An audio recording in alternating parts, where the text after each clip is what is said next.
Hello, everyone. Welcome to this discussion with Jimmy Wales. Jimmy, good morning. Thanks so much on behalf of the Harvard Club of Mexico, the Young Global Leaders Organization here in Mexico, and the HBS Club in Mexico to this discussion. We're honored to have you and be able to share with you some of your experiences, live events, and the different endeavors that you've created and founded throughout your life that have definitely changed the world. We're honored to have you. We're going to have a very broad group of participants across our three organizations, and we thank you for your time. I would like to pass it on to Rodrigo Perez-Alonso, a member of ours and also YEL, who will be conducting the fireside chat. Thank you, Sebastian. Thank you, Alejandra. Obviously, thank you, Jimmy, for this opportunity to talk to you. As Sebastian said, my name is Rodrigo Perez-Alonso. I'm a member of the Harvard Club of Mexico. And well, first of all, I'd like to begin by introducing Jimmy Wales. He doesn't need an introduction, but I think it's always good to know his background. Jimmy is an internet and technology entrepreneur and is the founder of a nonprofit encyclopedia, Wikipedia, and co-founder of the privately owned Wikia, Inc., including its entertainment media brand, Fandom, powered by Wikia. Mr. Wales serves on the board of trustees of the Wikimedia Foundation, the nonprofit charitable organization he established to operate Wikipedia, which let me just say that he co-founded in 2001.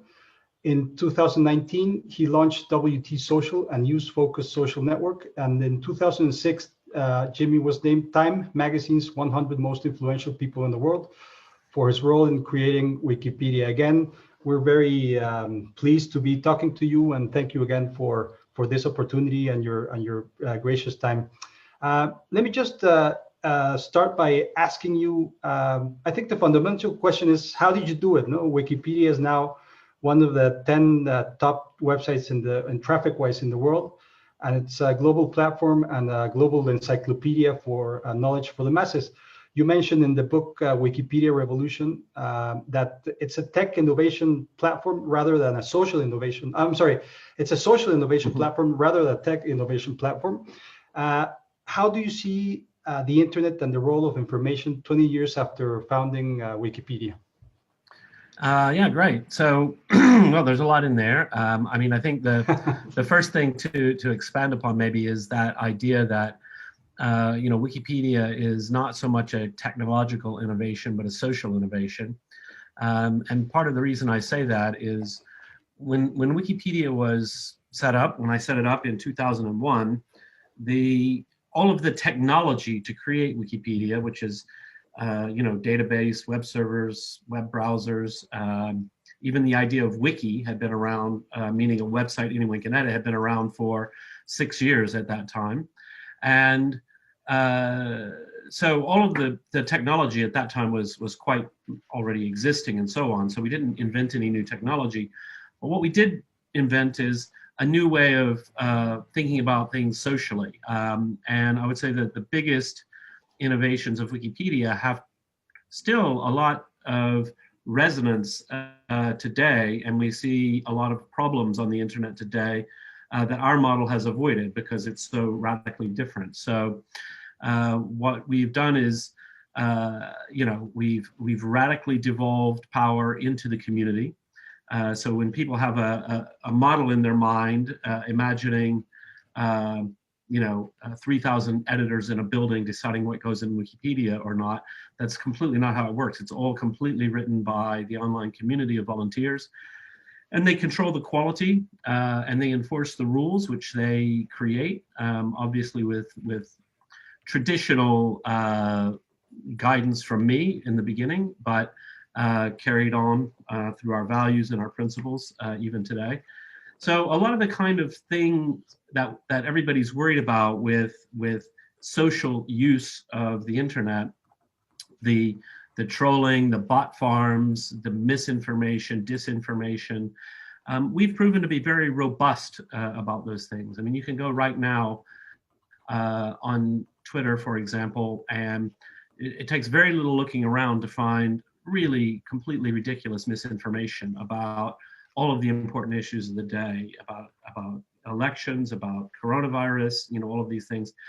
But those things don't really get very far in Wikipedia. We have very firm rules about quality sourcing, and the community debates in a rational way. When there's some new information, how do we deal with that? How do we think about what is quality, and so on and so forth. Of course, it isn't perfect. No human endeavor really is perfect, but it's pretty good, and I think that's interesting. So, here we are today in an era when, we've got a lot of threats to the openness of the internet, and a lot of proposed regulation to deal with problems of misinformation. And I have a lot to say about all those things. So. Of course, and I think you touched on a few topics here that are very important. Especially, I think I read from the Wikipedia Revolution, the book, that the traditional model of the internet, I'm not sure if this is a word, but it's based on suspicion. Let's say, no, it's a lack of trust. In other words, and as you said, you wanted to create opportunities for trust through an open-ended platform for the crowd. Let's say. And the question is, how do you balance the fake news media, or no, I'm sorry, not the media, but fake news actually, personal attacks, dirty politics, and other vices that you can see lately on the internet, because it's been used for polarizing society, actually. Yeah, I mean, it's an interesting problem, and my view is that the existing social platforms, so I would include, Facebook and Twitter most prominently. There are elements of the same problem. Most of Google doesn't have the problem, but Google does struggle with the same problems. YouTube, of people promoting disinformation and so forth. And my belief is that one of the biggest problems is that on all of those platforms, if you look at the fundamental structure of how they do moderation, they're all basically the same, which is that ordinary users have almost no power. You basically, if you see something that's bad on Twitter, for example, and define bad however you want, but something that's bad, so racist comments, blatant disinformation, that sort of thing, there's only three things that you can do. You can block the person, which helps you but doesn't help anybody else, because it's just one person's blocked that person. You can report them, which feeds into a system that's very not scalable. It's very top down. They have to hire a certain number of moderators to make these judgments, and as we are learning, it's a pretty sweatshop type of job, where they have to hire a lot of people to look at a lot of horrible things, and they make a lot of mistakes. I mean, they're humans. Naturally, they'll make a lot of mistakes. Or then the third thing you can do is yell at them, which is very, very popular on Twitter. And that's it. There is no genuine community control at all, because you have this model that is almost feudal. The users are serfs on the master's land, and the master hires guards to keep things under control. Whereas Wikipedia is a completely different model, where everyone has control, everyone can edit everything. The admins are elected in a bottom-up process by the community. There are different processes and procedures that are all transparent. The people who are admins or moderators, all of their actions are transparent, they're open, everyone can see who did what. If someone is doing the job of being an admin badly, for example, using their admin powers just to silence someone they disagree with, they'll quickly lose those powers, because that's just not appropriate. That's not how it works. And so in some ways, we've copied some of the philosophical ideas behind good municipal government. You don't want to live in a top-down totalitarian society where no one has any rights to do anything except the police have all the power, and the dictator. What you want is an open society where you can participate and join in. There's things you can vote on. There's things that you can complain about. The police have a role. That people do bad things. You can't pretend that nothing bad is ever going to happen. They have a role, but they're subject to community oversight, and they can lose their power. So it's a very, very different model, and it's one that now, as you mentioned, with WT.social, that it's a pilot project to try and think through and extend some of those same ideas to social networks. To say, okay, what if we actually had a social network where everything is editable, where the admins are drawn from the best people in the community, where the algorithms, instead of trying to keep you addicted to the site, are not algorithms. They're the choices made by the best users in the community to promote content that is of high quality and interesting. It's a pilot project still. I can't say that we're, next year will be bigger than Facebook, but we're growing and we're having fun. And I keep working on the software and changing things. And I think something interesting might come of it. Yeah, it's actually very interesting. I actually signed up for it, and the good thing is that it changes the dynamic in social media and social networks. As you said, it's very toxic out there, and a lot of us have been victims of troll farms and these kinds of issues. When you participate either in politics, media, or whatever, you're exposed to these kinds of things, no? And one of the things, I will say that makes it a hard problem. And so, I can be critical of Twitter and Facebook, but I can also acknowledge that they have a harder problem than we have had at Wikipedia, simply because at Wikipedia, there's the unifying idea that we're here to write an encyclopedia. So we're not a place to just post whatever random opinion you might have. But clearly, a more general social network is different from an encyclopedia, and you are invited to come and post your opinions. And the problem is, of course, people have sometimes very toxic opinions, very aggressive opinions, and then you get into very complicated matters of drawing the line. At Wikipedia, we don't have to decide whether your opinion is toxic or not. We just say, actually, nobody's interested in anybody's opinion. Do you have a source for that? That's a common Wikipedia question. Like, what's your source? Okay, what does the source say, right? We're going to talk about that, not about whether anybody agrees with it or not. It's just what we're working on. So it's not an easy problem, and I'm not sure I have all the solutions, but I think it's incumbent on all of us who are in a position to experiment to try to find some healthier ways to interact online, some healthier things to do with our time, because this is, tearing the world apart. Sure, and that brings up also another question of, let's say, censorship, direct or indirect censorship. As you know, well, there's countries that directly censor the internet, directly censor social media platforms and other platforms, I would say even Wikipedia.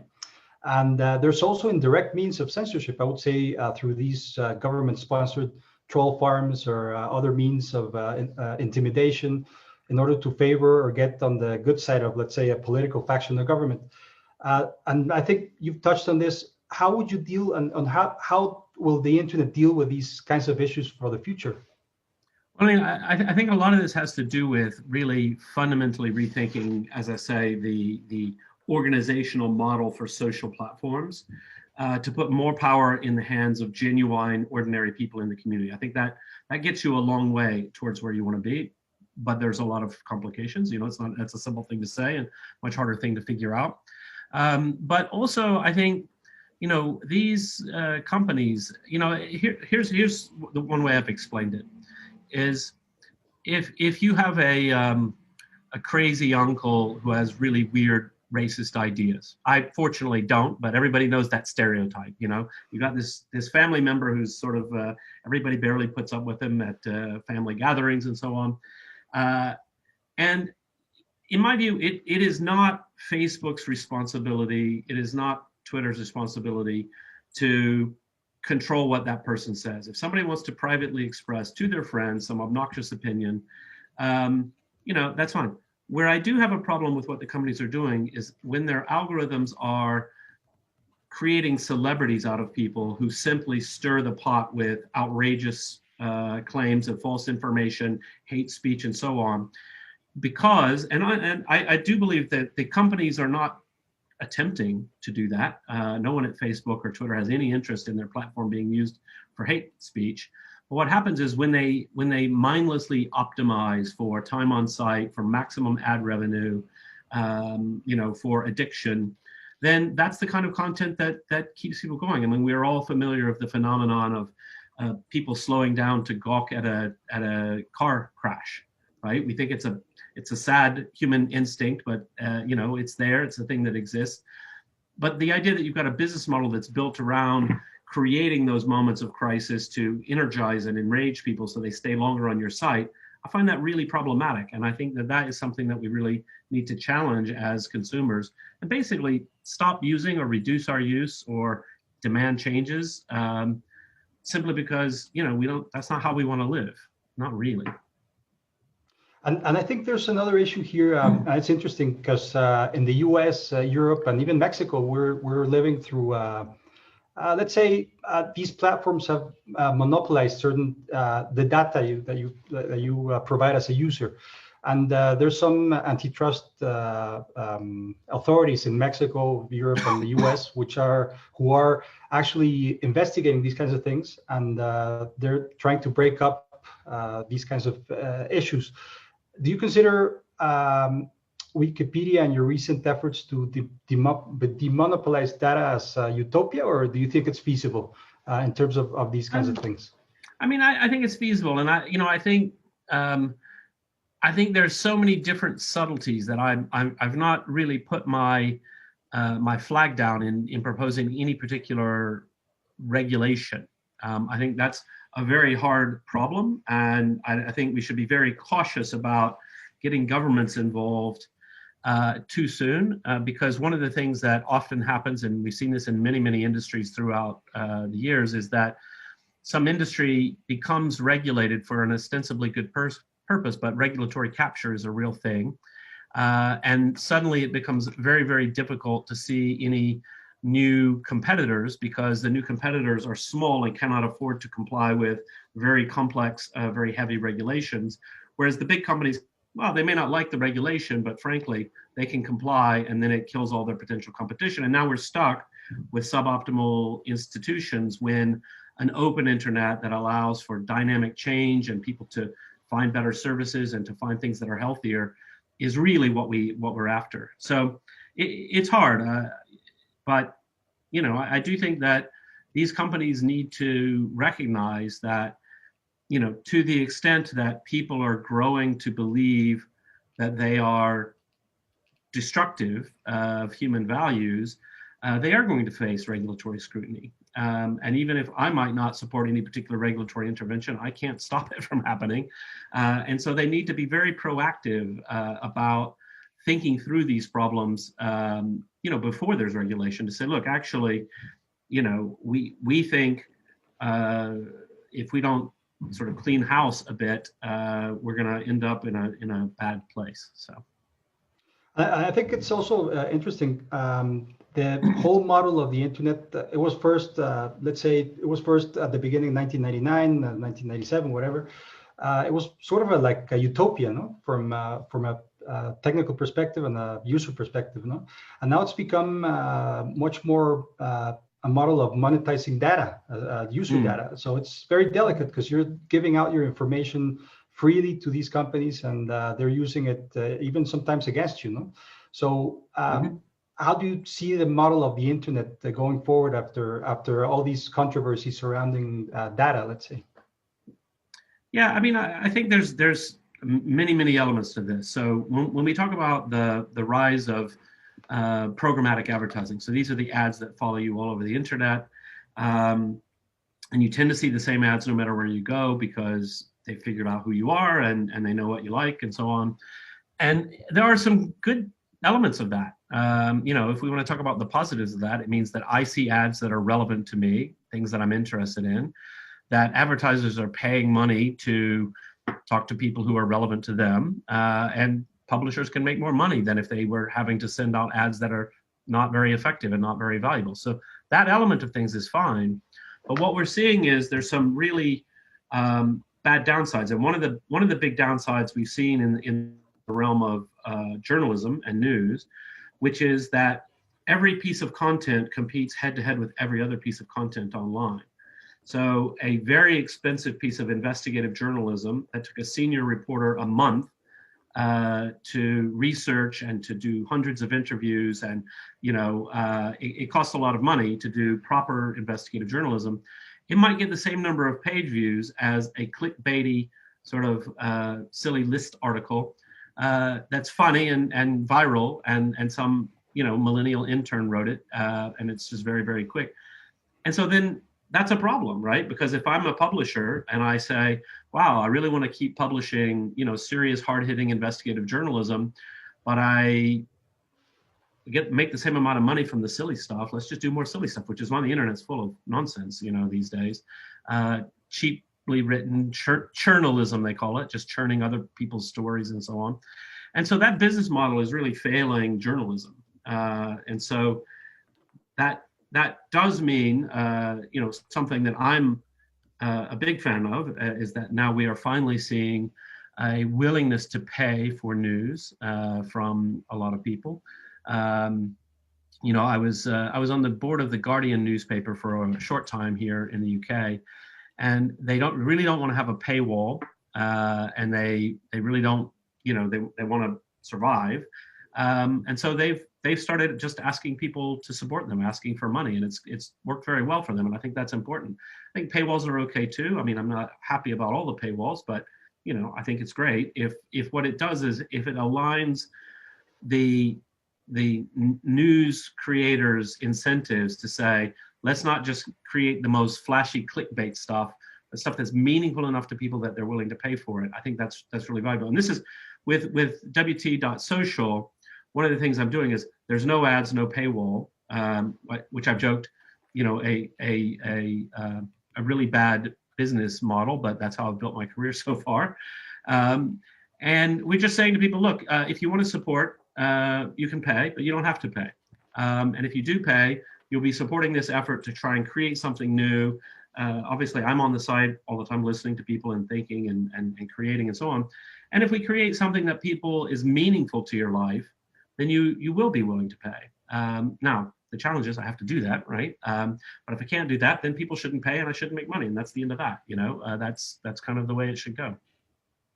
I think it's interesting. For example, in Mexico, we have a very interesting phenomenon where, as you said, there's a lot of cheap journalism. There's not a lot of investigative journalism because it doesn't have returns for companies.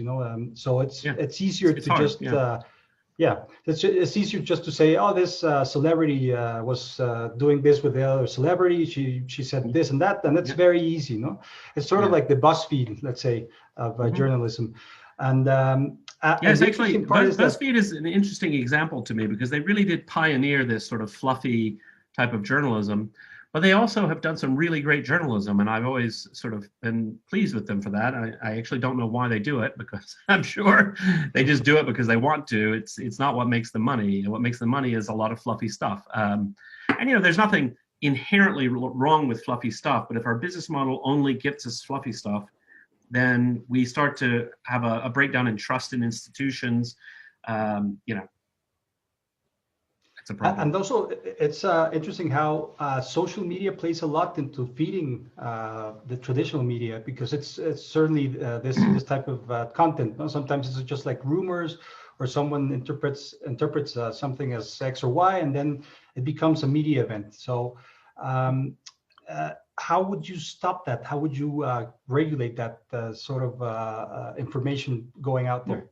Well, so this is where I think regulation is probably a very bad idea and very, very difficult, because the minute you say, well, governments should stop the spread of misinformation, and then you think, okay, how about Donald Trump? Should we give him some sort of authority to stop things he thinks are fake news? No, of course not. He's going to abuse that power quite extremely and quite badly. So it's a very, very dangerous thing to suggest that governments do this. At the same time, I think we should examine some of the precursors in the models and really think about, as I said, one of the great encouraging signs is that people are beginning to voluntarily pay to subscribe to quality news. I think that's really important. That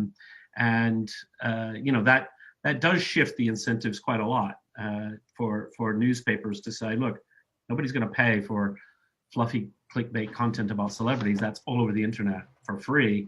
They maybe will pay for serious, thoughtful journalism that actually moves the needle. And I think it comes to the point of your co-founder of Wikipedia, Larry Sanger, recently published a book of essays on the origins of Wikipedia. And he says something very interesting. I think it's even a philosophical discussion.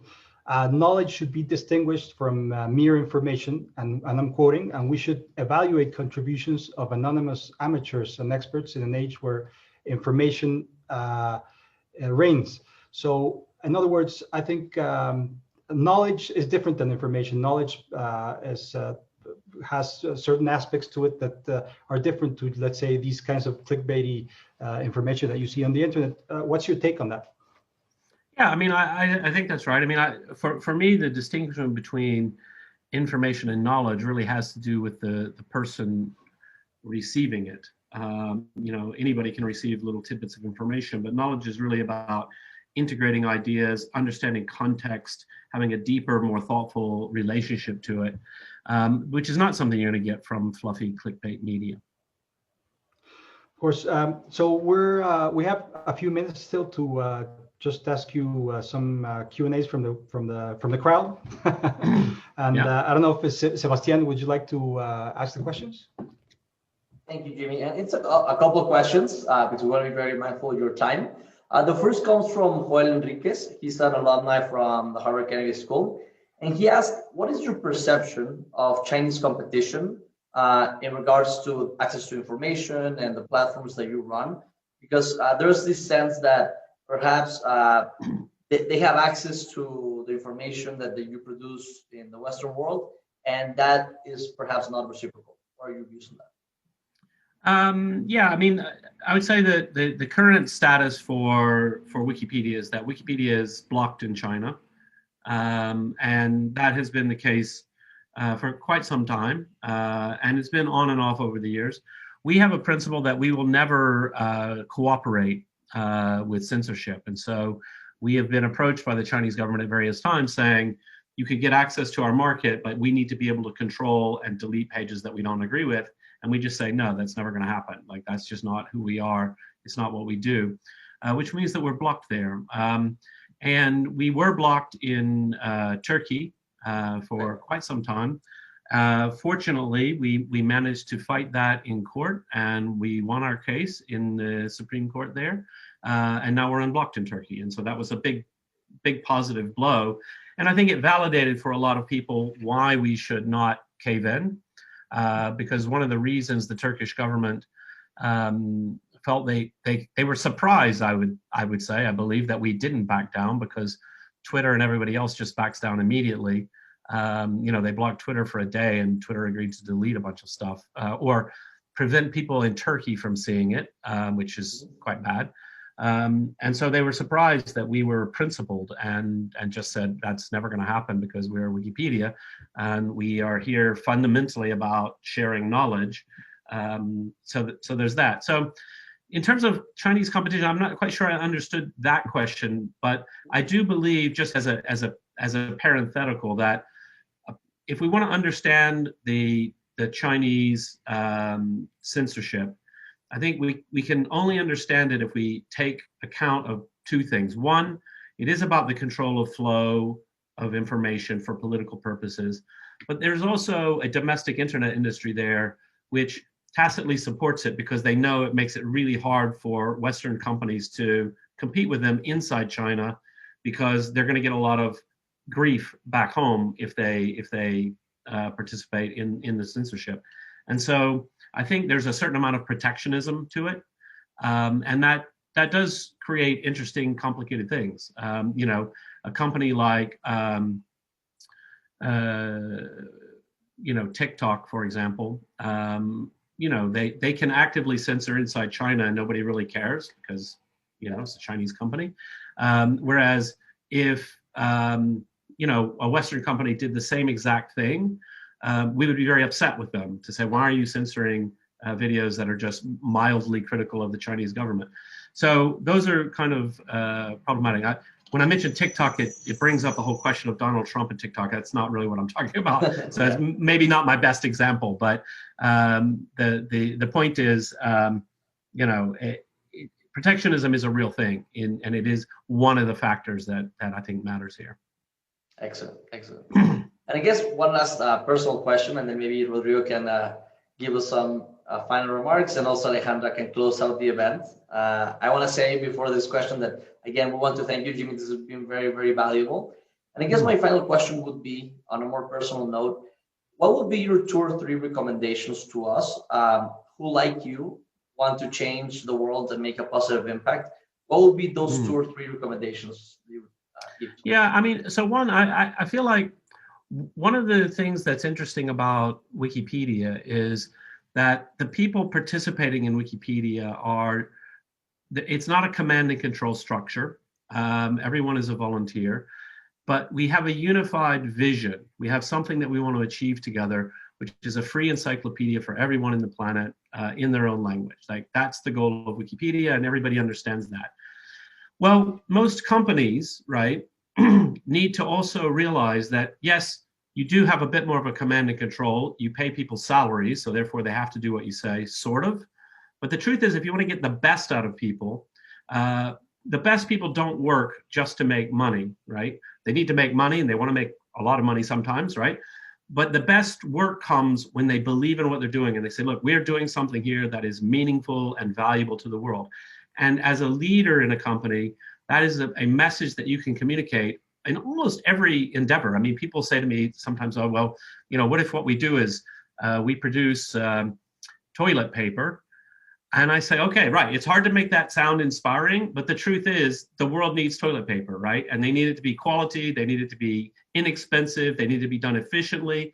They want it to be created in a way that is consistent with looking after the planet. And so thinking about your forestry package, you know, all of these things will help the people who work there feel like, I'm not just here sort of making up adverts for toilet paper, which doesn't sound very satisfying. I'm actually part of a key functioning bit of society that does matter. And we're doing it in a way that's consistent with values that I believe in, and I can get behind that, and that's actually meaningful to me. And as a leader, I think it's important. If you can communicate that, then you're a much better place to get good performance out of people, rather than just saying, do this, do that, I'm paying your salary, you have to do what I say.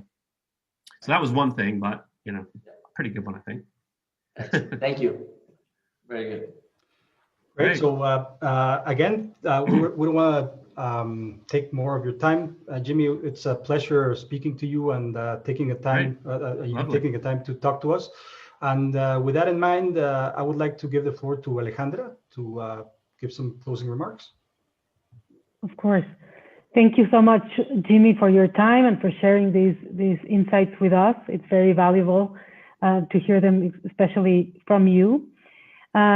So I just want to leave us with two key points that I think are very valuable from this conversation, and that is just one: power to the people. So we have the power, and Wikipedia is one of the companies that gives us that power. So we have to take action, especially in the world that we're living now, and also just to find meaning in what we do.